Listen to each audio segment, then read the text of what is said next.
All right, welcome back to Live at 9. This Sunday, it's Grandparents' Day, and we brought in my mom for Mother's Day, my dad for Father's Day, and now we have my grandparents who are in Cambria, California, where occasionally they lose power. I know he's already, yeah.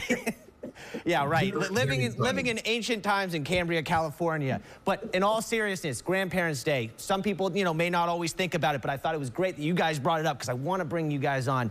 What's the best part about being a grandparent? You.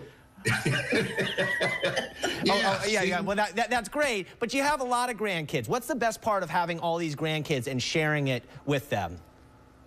Seeing them grow up, seeing them mature, seeing what they accomplish, right. And frankly, being so proud, we watch you and Kayla virtually every morning, and really the pride swells.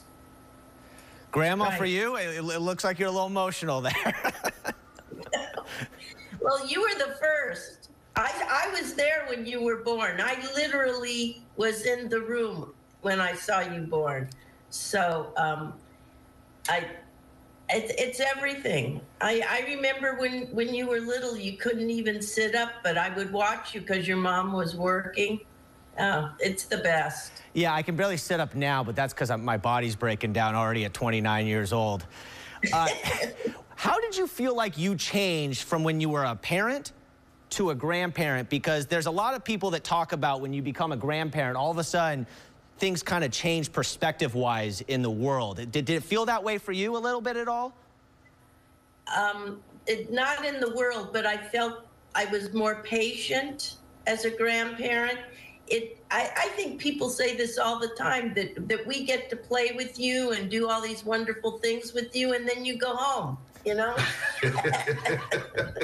Yeah, right. You don't have to deal with any of the punishment unless I'm being mean during volleyball practice. That would probably be the only time I got punished by my grandparents. Is there any memories that for you guys that you remember with me? Because I got a few that I remember with you guys. Is there any that kind of come to mind?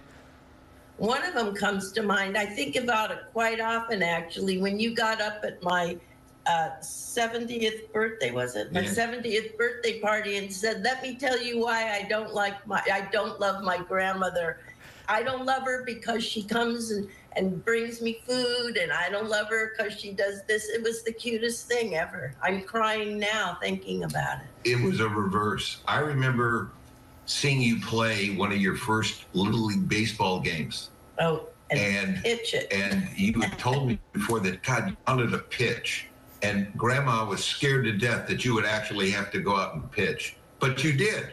And you were just such a little imp. You were just remember, bases were loaded. And you came in and you struck out the side. I couldn't believe it. I just couldn't believe that you were able to do that. Good part is I had a good coach that used to be a catcher in AAA, so maybe that kind of helped it out. And then you taught me how to be a field goal kicker for about a week. But I want to say thank you guys for hopping on the show. I really appreciate it, and most importantly, I love you guys. You guys have been so great as grandparents to me. I really appreciate you guys, and I can't wait to see you because you guys are coming in October, and I'm so happy to see you. So have fun today in Cambria, California, and I hope your power stays on. Bye. We love you. Bye. Thank you. Hey, enjoy your grandparents.